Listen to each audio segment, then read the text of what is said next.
You really chose this trash? My ex-husband Richard asked loudly across the Christmas dinner table, lifting his glass with a smirk that made several people chuckle. My daughter, Melissa, laughed first. My son, Kevin, followed right behind her. And just like that, every conversation in the room seemed to stop. All eyes turned toward the man sitting beside me. Daniel Brooks simply smiled. He didn't defend himself. He didn't argue. He didn't even look offended. He just folded his hands calmly on the tablecloth and glanced at me as if none of it mattered. At that moment, I wished I could disappear. My name is Evelyn Parker. I'm 67 years old, and that Christmas dinner was supposed to be the beginning of a new chapter in my life. Instead, it became the night my family showed me exactly who they were. The dining room glowed with warm white lights wrapped around the windows. A towering Christmas tree stood in the corner, covered with ornaments collected over decades of family celebrations. The scent of roasted turkey, cinnamon, and fresh pine filled the air. Everything looked perfect. From the outside, anyone would have thought we were a happy family gathered together for the holidays. They would have been wrong. Richard sat at the head of the table like he still owned the room, even though we had been divorced for nearly 8 years. He had always enjoyed being the center of attention. Age hadn't changed that. If anything, it had made him worse. Across from me, Melissa exchanged a look with her husband before taking another sip of wine. Kevin leaned back in his chair, wearing the same expression he used whenever he thought someone wasn't good enough for the family. Unfortunately, tonight that someone was Daniel. Mom, Melissa said with a laugh, you have to admit this is kind of surprising. What is? I asked quietly. Well, she replied, gesturing toward Daniel, you spent 30 years married to a successful executive. Then you get engaged to a janitor. A few nervous laughs spread around the table. My chest tightened. Daniel worked as a maintenance supervisor at the local community library. He had never hidden it. He took pride in his work. He showed up every day, treated people with kindness, and carried himself with more dignity than most wealthy people I had ever met. But none of that mattered to my children. They only saw a uniform. Richard shook his head dramatically. I still can't believe it. Evelyn always had expensive taste. Then suddenly she falls for the guy fixing light bulbs. More laughter. I stared down at my plate. The mashed potatoes had gone cold. The Christmas music playing softly in the background suddenly felt miles away. Daniel reached under the table and gently squeezed my hand. It was such a small gesture, but it steadied me. He wasn't embarrassed. He wasn't angry. Somehow, he was comforting me while my own family was humiliating him. Daniel, Kevin said, leaning forward, don't take it personally. We're just trying to understand what exactly attracted my mother to you. The room grew quiet. Everyone waited. It was clearly meant as a joke, but underneath the laughter was something uglier. Judgment. Condescension. The belief that a person's worth could be measured by a job title. Daniel looked around the table. His expression never changed. That's a fair question, he said calmly. His voice was steady, warm, almost amused. Richard grinned. Great. Then enlighten us. Daniel nodded once. Maybe I will. Something in the way he said those 3 words caused a strange silence to settle over the room. Richard's smile faltered for a fraction of a second. Melissa stopped laughing. Even Kevin seemed uncertain. I glanced at Daniel. For the first time that evening, I noticed something I hadn't before. He wasn't enduring the insults because he felt powerless. He was enduring them because he already knew something none of us did. And before that Christmas dinner was over, the secret he had carried for years would leave every person at that table speechless. I sat there for a few seconds after Daniel spoke, watching the expressions around the table slowly shift from amusement to uncertainty. Nobody knew what he meant. Neither did I. Yet there was something about the calm confidence in his voice that lingered in the room long after the conversation moved on. Richard recovered first. He laughed loudly and reached for the bottle of wine. Well, now you have me curious, he said. Sounds like you are hiding some grand mystery from all of us. Daniel simply smiled and took a sip of water. Maybe, he replied. That answer only seemed to irritate Richard more. I knew that look on my former husband's face. During our marriage, he had always needed to be the smartest person in every room. He enjoyed controlling conversations and making sure attention stayed focused on him. The possibility that someone else might have information he did not possess clearly bothered him. The dinner continued, but I barely tasted the food. My thoughts drifted elsewhere. Looking around the table, I found myself comparing this moment to Christmas dinners from years ago.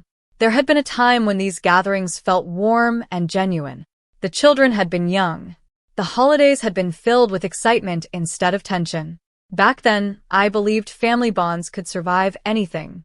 Divorce had taught me otherwise.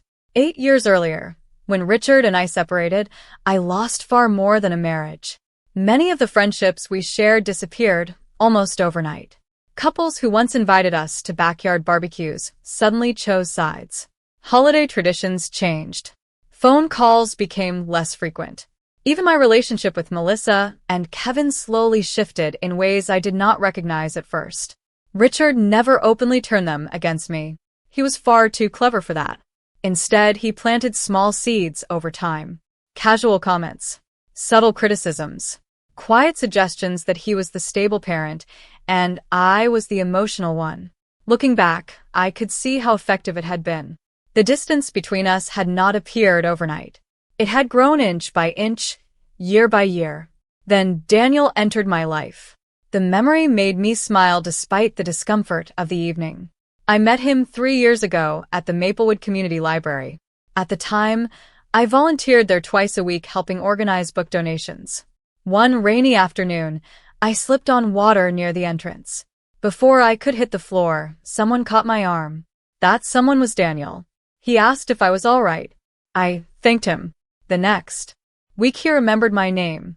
The week after that, he brought me a cup of coffee because he noticed I always arrived carrying one from the cafe across the street. Little things. Nothing dramatic. Nothing that belonged in a romance novel. Just kindness. Steady, consistent kindness. After spending decades married to a man who measured success by titles, income, and appearances, I found something refreshing in a person who valued character more than status. Daniel never bragged, never competed, never needed to prove anything. The more I got to know him, the more I realized how rare that was. Unfortunately, my children never saw those qualities.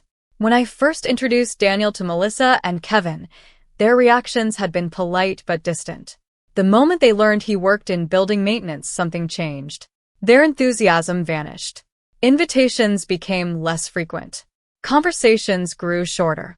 It was as though they had already decided his entire worth based on a single job description. Mom deserved better. I once overheard Melissa tell a friend. The words had hurt far more than she realized. Better than what? Better than a man who treated me with respect? Better than someone who listened when I spoke? Better than someone who showed up when I needed help? The answer, apparently, was yes, because in their eyes, success looked different. A burst of laughter pulled me back to the present. Richard was telling another story from his business career. Everyone listened attentively. Everyone except Daniel. He was focused on helping my youngest granddaughter cut her slice of pie without making a mess. She giggled when whipped cream ended up on her nose. Daniel handed her a napkin, and she smiled at him as though he were her favorite person in the room. Children often notice things adults miss. As I watched them, I felt a strange sense of peace settle over me. Whatever secret Daniel had hinted at, I trusted him. I did not know what was coming. I did not know how much this evening was about to change. But for the first time since arriving, I had the feeling that the people judging him so confidently were about to discover how little they actually knew. The pie. Plates were slowly being cleared away when Richard decided he had not received enough attention for the evening. He leaned back in his chair and drummed his fingers against the table. The conversation had shifted toward holiday travel plans, but he seemed determined to bring it back to Daniel. So tell me something, he said, looking directly at him. Do you actually enjoy maintenance work, or is it just what you settled for? The room grew quiet again. Melissa lowered her glass. Kevin smirked. Several relatives exchanged uncomfortable looks. Even after all these years, Richard possessed a remarkable ability to turn ordinary conversations into competitions. Daniel remained calm. I enjoy solving problems, he answered. That is what I have always enjoyed. Richard chuckled. Fixing broken shelves and changing light bulbs? Sometimes, Daniel said. Sometimes other things. The answer seemed to frustrate Richard. He wanted defensiveness. He wanted embarrassment. Instead, Daniel gave him neither. I watched my former husband carefully. The more composed Daniel appeared, the more determined Richard became to provoke him. It reminded me of countless evenings during our marriage when he would keep pressing a point long after everyone else wanted to move on. He never liked mysteries. He never liked uncertainty. Most of all, he never liked feeling inferior. You know, Kevin said, joining in, I think Mom always had a soft spot for projects. A few people laughed. Projects? I asked quietly. People she can rescue, he replied. Maybe that is what happened here. The words stung more than I expected. Not because they were cruel, but because they revealed how little my own son understood me. Daniel was never someone I needed to rescue. If anything, he had rescued me. Not financially. Not dramatically. He had simply helped me remember who I was after years of feeling invisible. Melissa nodded in agreement. I think Dad is right about one thing. None of us really know much about Daniel. You never asked, I replied before I could stop myself. The table fell silent. Melissa looked surprised.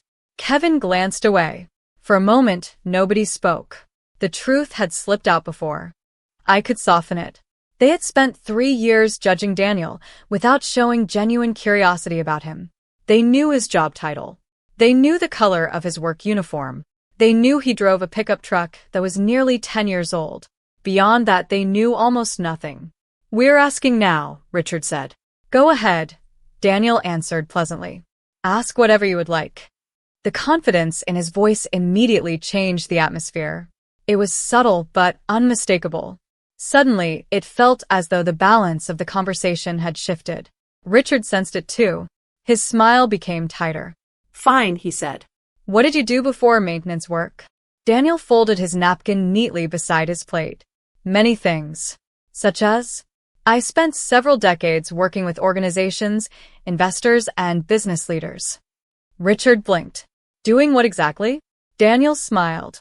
Helping them make important decisions. That answer landed differently. Even Melissa seemed uncertain now. Kevin frowned. For the first time all evening, nobody laughed. I could almost see the gears turning in their minds. The image they had constructed of Daniel was beginning to crack. Not enough to break. Not yet. But enough to create doubt. Across the table, my granddaughter Emily looked up from her dessert. Grandpa Daniel, she said innocently, is that why people keep calling you during dinner? Every adult at the table turned toward her. Daniel laughed softly. Sometimes people need help. Emily nodded. The man on the phone sounded really nervous. A strange expression crossed Richard's face. People call you on Christmas Eve for advice? Occasionally, Daniel replied. Certain situations cannot wait until after the holidays. The room became noticeably quieter. Even the Christmas music drifting from the living room seemed distant now. I watched Melissa glance toward Kevin. Kevin glanced toward Richard. Something had changed. The confidence they carried earlier was fading. They had expected a simple target for their jokes. Instead, they were discovering layers they had never bothered to look for. Then Daniel's phone vibrated once more on the table. He glanced at the screen and immediately silenced it. I only caught a brief glimpse before the display went dark. But what I saw made my breath catch. The caller identification showed the name of a company every person in that room would recognize instantly. And judging by the look that flashed across Daniel's face, whatever secret he had been protecting was getting very close to revealing itself. My eyes remained fixed on the phone long after the screen went dark. I recognized the company name immediately. Anyone who followed business news in the state would have recognized it. The organization managed billions of dollars in assets and had offices across the country. Yet I said nothing. If Daniel wanted people to know, he would tell them himself. Across the table, Richard had clearly noticed my reaction. Everything all right? He asked. Seems like that call got your attention. Daniel calmly folded his hands again. It was not important. Richard laughed. Funny. Most people do not get Christmas Eve calls from companies like that. The room fell silent once more. Melissa looked at Daniel. Kevin looked at me. Even a few relatives who had stayed quiet all evening seemed suddenly interested. Daniel remained perfectly relaxed. Some people worry too much about titles, he said. I have always preferred to focus on people. The statement should have ended the conversation. Instead, it seemed to fuel Richard's curiosity even further. He leaned forward. You know what I think, he said. I think you enjoy being mysterious. Daniel smiled. Doi. Absolutely. Every answer you give sounds like a riddle. Perhaps that is because nobody is asking the right questions. A few uncomfortable chuckles circled the room. Richard's jaw tightened slightly. I had seen that expression before. He was losing control of the conversation, and he did not like it. For decades, he had been the one directing discussions, deciding who mattered and whose opinions carried weight. Tonight was different. Tonight, people were paying attention to someone else. Melissa suddenly set down her fork. Can I ask something? She said. Daniel nodded. Of course. If you worked with investors and business leaders, why would you choose maintenance work now? For the first time all evening, her question sounded sincere. Daniel considered it carefully before answering. Because after a certain point, success stops meaning what people think it means. Nobody spoke. When I was younger, he continued, I spent years chasing achievements, promotions, recognition. Eventually, I realized that none of those things guaranteed happiness. I found more satisfaction helping real people than sitting in boardrooms discussing numbers. The answer lingered in the air. Even Kevin appeared thoughtful. Yet Richard was not finished. That sounds nice, he said. But most people would not walk away from a successful career unless they had no choice. Daniel looked directly at him. Sometimes people walk away because they finally have a choice.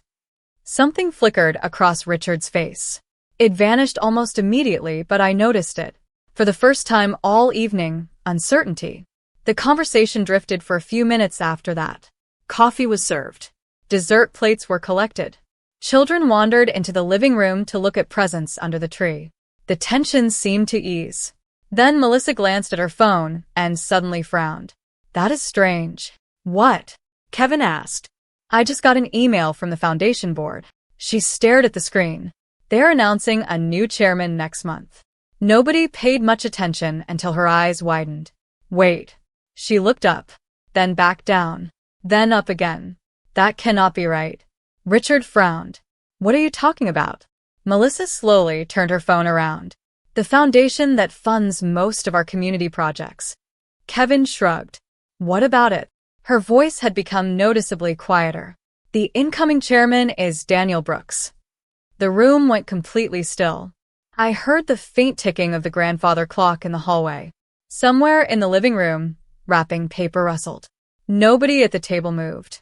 Kevin stared at the screen. Richard blinked twice. There must be another Daniel Brooks, he said quickly. Melissa swallowed hard. There is a picture attached. No one laughed this time. No one made another joke about uniforms or maintenance work. Every pair of eyes slowly turned toward Daniel. He looked exactly the same as he had all evening. Calm. Polite. Unbothered. Then he reached for his coffee cup and said quietly, I suppose that answers at least one question. For several seconds, nobody spoke. Melissa continued staring at her phone as if reading the same line over and over might somehow change it. Kevin leaned forward and took the device from her hand. His eyes moved across the screen. Then he looked at Daniel. Then back at the screen again. Richard was the first to break the silence. Chairman, he said with a nervous laugh. That does not necessarily mean much. Plenty of nonprofit boards have ceremonial positions. Daniel nodded politely. Some do. The answer only made Richard more uncomfortable. He turned toward Melissa. What exactly is this foundation? Melissa swallowed. It is the largest charitable foundation in the region. Nobody missed the change in her tone. Earlier that evening she had spoken to Daniel as though he were an embarrassment. Now she sounded cautious, respectful, even. They fund hospitals, schools, scholarships, community housing projects, she continued quietly. The annual budget is enormous. Kevin slowly handed the phone back. How enormous? Melissa named a number. The reaction around the table was immediate. Several relatives exchanged stunned glances. Someone nearly dropped a coffee spoon onto a saucer. Richard sat perfectly still. I could almost see him recalculating everything he thought he knew. Yet what struck me most was Daniel's complete lack of interest in the attention. He did not sit taller. He did not smile proudly. He simply continued drinking his coffee. The same man who had spent the evening being mocked for his work clothes now looked as though none of this mattered to him at all. "Why would you never mention something like that?" Kevin finally asked. Daniel looked at him kindly. "Because it is not the most important thing about me." Another silence followed. I watched my son's expression. He genuinely did not know how to respond. For years he had judged people according to visible success. Expensive homes, executive titles, luxury cars. Yet the man he had dismissed all evening possessed influence far beyond anything Kevin had imagined. "You really run that organization?" one relative asked carefully. "Not yet," Daniel answered. "The appointment becomes official after the new year." "And nobody knew?" Daniel smiled. "I never try to hide it. Most people simply never asked." That sentence landed harder than any accusation could have. I saw Melissa lower her eyes. She remembered exactly what I remembered. 3 years of assumptions. 3 years of dismissive comments. 3 years of judging a man without bothering to learn who he was. Richard cleared his throat. "Well," he said, forcing a smile, "that certainly explains a few things." But Daniel surprised everyone with his next response. "Not really." Richard blinked. "What do you mean?" Daniel set down his cup. "Being chairman does not explain anything important. It does not explain whether I am kind. It does not explain whether I keep my promises. It does not explain whether I care about Evelyn." Nobody spoke. Those are the things that actually matter. The room felt different now. Earlier, Daniel had been the target of every joke. Now, the discomfort belonged to someone else. Richard shifted in his chair. For the first time that evening, he seemed uncertain where to look. My granddaughter Emily wandered back into the dining room carrying a small Christmas ornament she had found beneath the tree. She walked straight to Daniel and climbed onto the empty chair beside him. "Can you help me fix this?" she asked. The ribbon had come loose. Daniel immediately took the ornament and began carefully repairing it. No hesitation. No irritation. Just patience. Emily watched him with complete trust. As I observed them together, a realization settled over me. The secret that had been revealed was not the foundation position. It was not the impressive connections. It was not the recognition. The real secret was that Daniel had spent years showing everyone exactly who he was. They simply chose not to see it. And as the evening continued, I began to suspect that the biggest revelation was still waiting to come. The atmosphere around the table continued to shift in ways none of us could ignore. The laughter that had filled the room earlier had completely disappeared. Conversations that once flowed easily now seemed careful and measured. It was remarkable how quickly people's attitudes changed once they believed someone possessed status or influence. I noticed it in the way Melissa spoke to Daniel. I noticed it in Kevin's posture. I even noticed it in Richard, though he tried hard to hide it. For a while, everyone focused on safer topics. Holiday travel, community events, family traditions.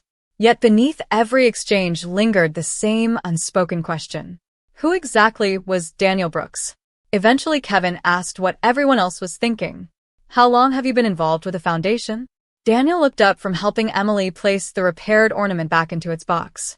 "A long time." "How long?" Kevin pressed. "Nearly 20 years. Kevin blinked. Melissa looked genuinely surprised. 20 years, she repeated. "But you have been working maintenance jobs during that time." "Yes." "Why?" Daniel smiled. "Because I enjoy the work." Melissa seemed unable to understand the answer. To her credit, she was trying. I could see it. But years of assumptions do not disappear in a single evening. "Most people would have retired somewhere comfortable," she said. "Maybe," Daniel replied. "But comfort is not always the same thing as purpose." That sentence stayed with me. Perhaps because it perfectly described the difference between Daniel and Richard. My former husband had spent his life chasing appearances. Bigger titles. Larger offices. More recognition. Daniel seemed interested in something entirely different. Richard suddenly cleared his throat. You mentioned helping business leaders make important decisions. His tone sounded casual, but I knew him too well. He was fishing for information. Yes, Daniel answered. What kind of decisions? Daniel leaned back slightly.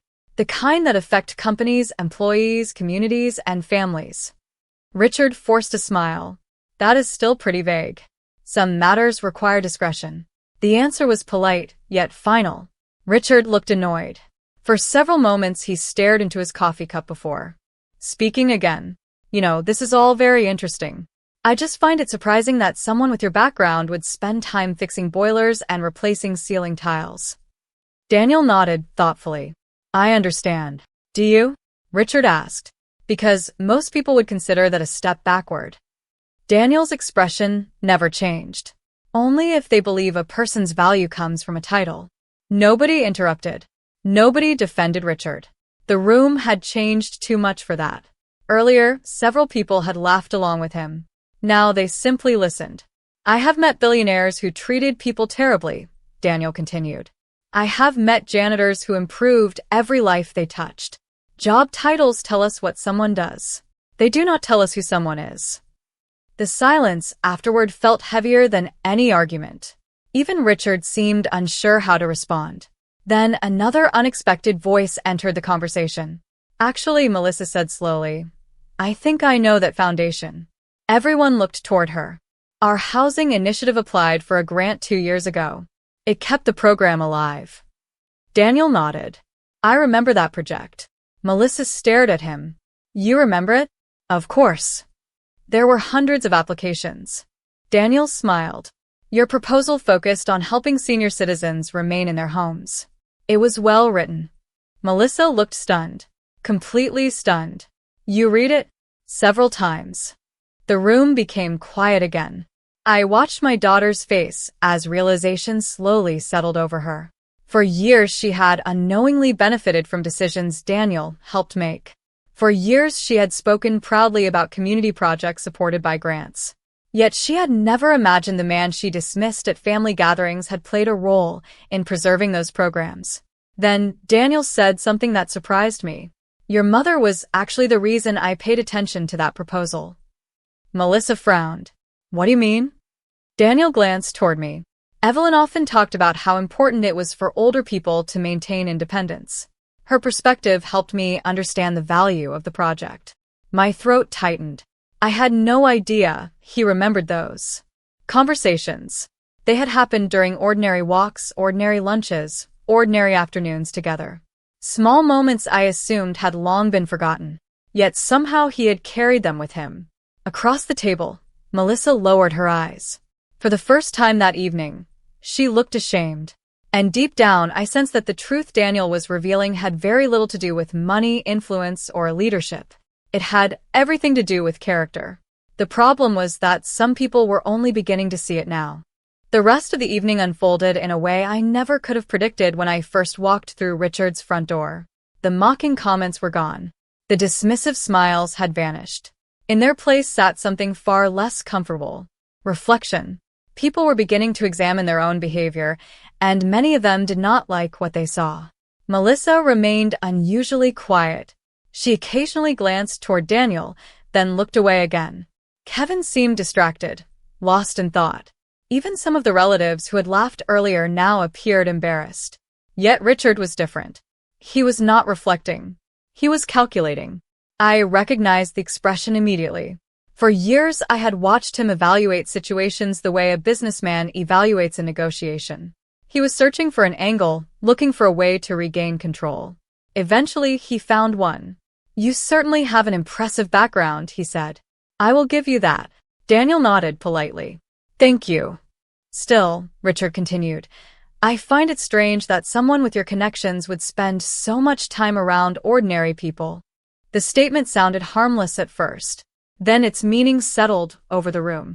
Ordinary people. The phrase hung in the air like a bad smell. Daniel looked at him calmly. What kind of people should I spend time around? Richard shrugged. People who operate at your level. Before Daniel could answer, Emily spoke up from beside him.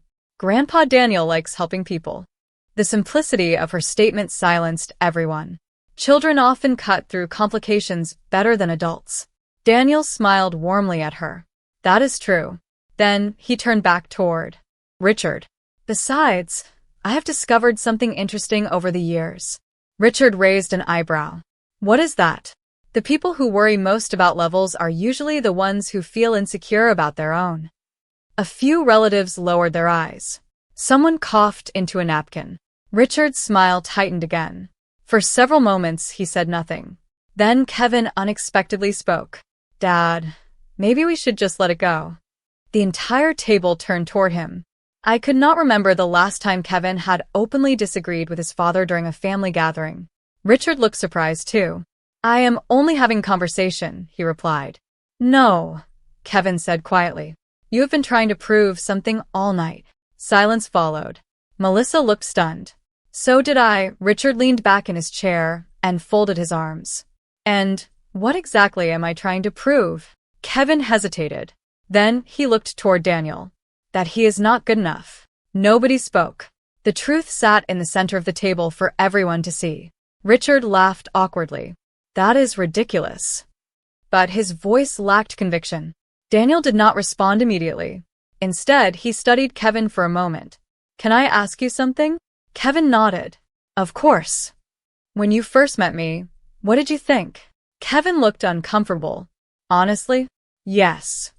I thought Mom deserved someone more successful. Daniel nodded. And how did you define success? Kevin opened his mouth, then closed it again. The answer that once seemed obvious suddenly appeared much more complicated.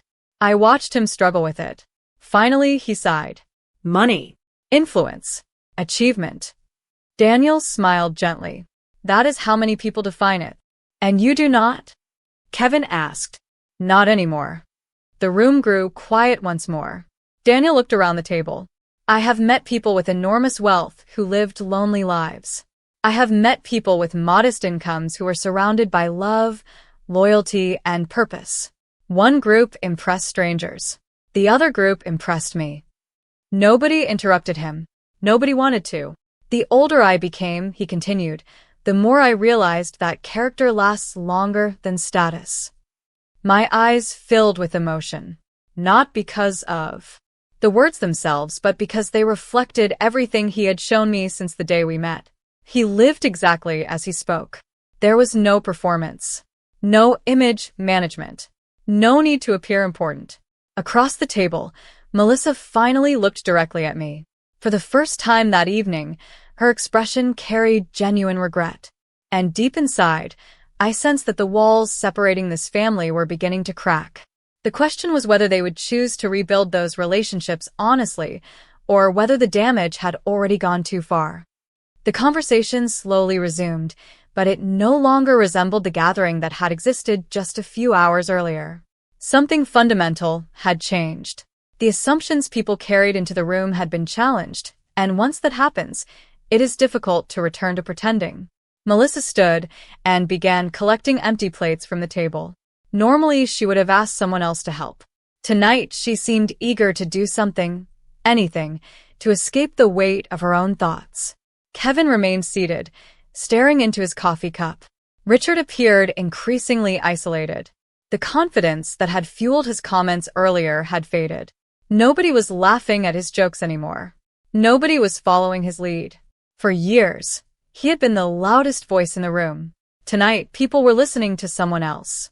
I watched Melissa disappear into the kitchen before finally returning a few minutes later. She paused beside my chair. Mom, she said quietly. I looked up. Yes. She hesitated. It was obvious. She was struggling to find the right words. I think I owe both of you an apology. The room became silent again. Melissa glanced at Daniel first. I judged you without knowing you. Then she turned toward me. And I judged you for loving him.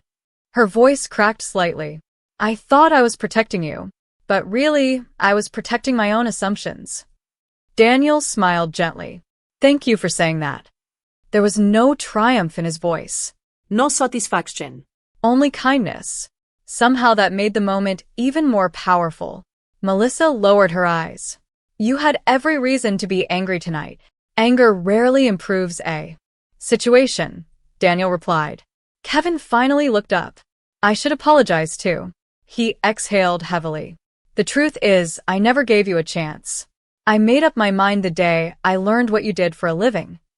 Daniel nodded. Many people do. That does not make it right. For the first time all evening, I saw genuine humility in my son. Not embarrassment because someone turned out to be influential. Real humility. The kind that comes from recognizing a flaw in yourself.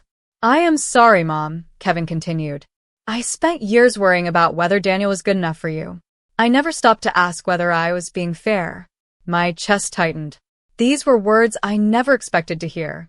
Across the room, several relatives quietly drifted into other conversations, sensing that something personal was unfolding. Only Richard remained still, watching, listening, yet saying nothing. Eventually Daniel stood and carried a few dishes toward the kitchen. As soon as he disappeared through the doorway, Kevin shook his head slowly. I cannot believe he stayed calm through all of that. Melissa laughed softly. Neither can I. I smiled. That is one of the reasons I love him. The admission felt simple and natural. For years after my divorce, I had avoided speaking openly about my happiness. Somewhere along the way, I had started acting as though I needed permission from other people to move forward with my life. Tonight, I realized how exhausting that had been. I did not need anyone's approval. Not from Richard. Not from my children. Not from anyone. Daniel returned a few moments later carrying a tray of fresh coffee. The gesture seemed small, but it perfectly captured who he was. While everyone else had been focused on status, arguments, and impressions, he had quietly noticed that several cups were empty. As he moved around the room refilling them, I caught Melissa watching him carefully. Not with admiration for his accomplishments. With admiration for his character. That distinction mattered. Because character was what had been visible all along. The rest had only distracted people from seeing it. Then Kevin suddenly frowned. There is something I still do not understand. Daniel looked up. What is that? Kevin leaned forward. If everything we learned tonight is true, then there is one question nobody has asked yet. The room grew quiet once more. Daniel raised an eyebrow. And what question is that? Kevin looked directly at him. How did you know so much about our family long before any of us knew anything about you? Kevin's question settled over the room like a gentle snowfall. Nobody spoke immediately. Even the children in the living room seemed quieter now. Daniel stood beside the dining table holding a coffee pot, his expression thoughtful rather than surprised. It was as though he had expected the question eventually. He set the coffee pot down and returned to his seat. Then he looked at Kevin. That is actually a very simple answer, he said. Because your mother talked about all of you constantly. The room fell silent again. Melissa looked down at her hands. Kevin blinked several times. Richard stared at the table. Daniel continued. The first time Evelyn told me about Melissa's housing project, she spoke about it for nearly an hour. Melissa's eyes widened slightly. She did. She was proud of you. Daniel smiled. Very proud. Melissa looked away, clearly fighting emotion. Daniel turned toward Kevin. And every time your name came up, she talked about how hard you worked and how much she admired your determination. Kevin lowered his head. Even when we barely spoke. Especially then. Nobody moved. Nobody interrupted.